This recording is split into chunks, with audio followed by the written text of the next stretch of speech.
Most people wouldn't believe that you could stand and build your stamina.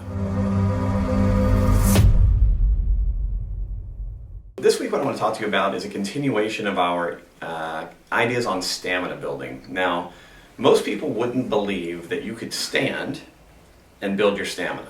But today I want to talk to you about a research study that's really about how powerful the mind is in building your stamina, not only for physical exercise, but for resilience in the face of life challenges. So let me kind of set the stage for you. A number of years ago, a researcher started looking at high performers, Navy SEALs, triathletes, Ironman triathletes, etc. And he was looking at their brains in a functional MRI to go, hey, how is it that their brains work that's maybe different from an office worker? So they looked at a bunch of different people, Navy SEALs, triathletes, office workers, and basically they put a little challenge to them, and they put a mask on them, and they told them, hey, at some point during this test, while we're studying your brain, we're going to cut off the air supply. Now, what started to happen, and what was very noticeable, is activity in one part of the brain called the insular cortex. Now, this part of the brain, basically what it does is it pays attention to your internal body sensations. So what would happen is, right when the warning came, the Navy SEALs and the triathletes, that part of their brain, the insular cortex, would get a big burst of blood. So basically it said, hey, what does the body feel like right now? And then as their restricted breathing occurred, the blood supply decreased in that area. So in essence, what we were learning is that their brain was saying, hey, I know something tough is coming, so I'm going to make sure that I don't overthink this. I'm not going to get overly emotionally involved in it. Then they compared that to office workers, and their brains actually worked completely the opposite way, which basically showed that when they were under stress, their brain paid even greater attention to what they were feeling rather than less attention. Now, the other part of the brain that got involved in this is called the ACC, and basically that deals with emotional regulation.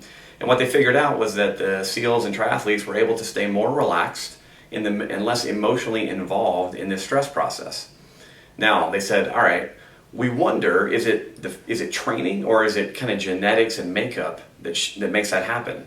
Well, they then ran some tests. In 2011, they took a bunch of Marines and they basically put them through a mindfulness training process to help them really pay attention to their internal sensations and then the world. And what they found was that after, I believe it was 8 weeks of training, that the Marines' brains looked really, really similar to the Navy SEALs when this test occurred. And then the further training from there, they showed actually increased performance in endurance efforts. Now, what does this mean to us? Well, it's pretty simple. It means that we can actually build perseverance, we can build physical stamina by learning how to run our sensations better. So what I'm going to do today is give you one simple exercise to do for the rest of December. And once you've done it, you can actually start to notice a significant difference often in your ability to handle stress much more peacefully and with less physical discomfort than ever before. Now, the exercise sounds super simple. What it is you can do it standing or seated, but in the study that was done, they did it standing. They'd have the soldiers stand up, and they would have them spend 5 to 10 minutes focusing on the feeling of their feet on the ground. That's it. Now, whenever you focus internally, that activates that part of the brain called the insular cortex. So they put a timer on, and this is what you need to do, and I would recommend that you not start with 10 minutes, but maybe set a timer for 1 minute, stand up, and just notice what your feet feel like on the ground. And you can almost have a conversation about, where do I feel more weight? Is there anything that's uncomfortable? Is anything tight? And you're trying to do this in a really non-judgmental way, just saying, what do I feel?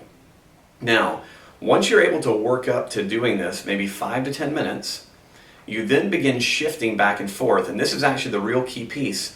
It's called attention shuttling. My ability to focus on my body, focus on the world around me, focus back on my body. So the goal is, once you've reached 5 to 10 minutes of really being able to focus on your feet, you then open your eyes, you look around, you think about what you're seeing in front of you, and after you focus on the world for 1 or 2 minutes, you then go back to focusing on your feet. Now, normally, like I said, this type of training takes place over 6 to 8 weeks, and you try and do it daily to build this concept into your brain. But what we've learned over time is that when you do this kind of exercise, not only does your internal sensation become more accurate, it gives you greater emotional control, so that whenever you're faced with something more difficult, rather than having your brain overreact and freak out and go, oh my gosh, this is terrible, it has a much more accurate view of what's happening, and you're able to stay more calm under stress. So, you don't have to want to be a Navy SEAL to do this exercise. Because from my perspective, everyone's life is stressful. So whether you're an executive, whether you're going through medical treatment for something that's greatly uncomfortable, it doesn't really matter. what it comes down to is understanding how our brains process this kind of challenging information and knowing that there are some simple things that you can do to give you greater control in your life. So that's it. You can stand your way to greater stamina. That's kind of the idea here. So if you have any questions about this drill, we're going to give you an article to read around it also. I think you'll really enjoy it. If you have any questions about how to apply it in your life, what it means to you, please let us know. Otherwise, I hope you have a fantastic week. I look forward to talking to you again soon. Thanks. Rolling!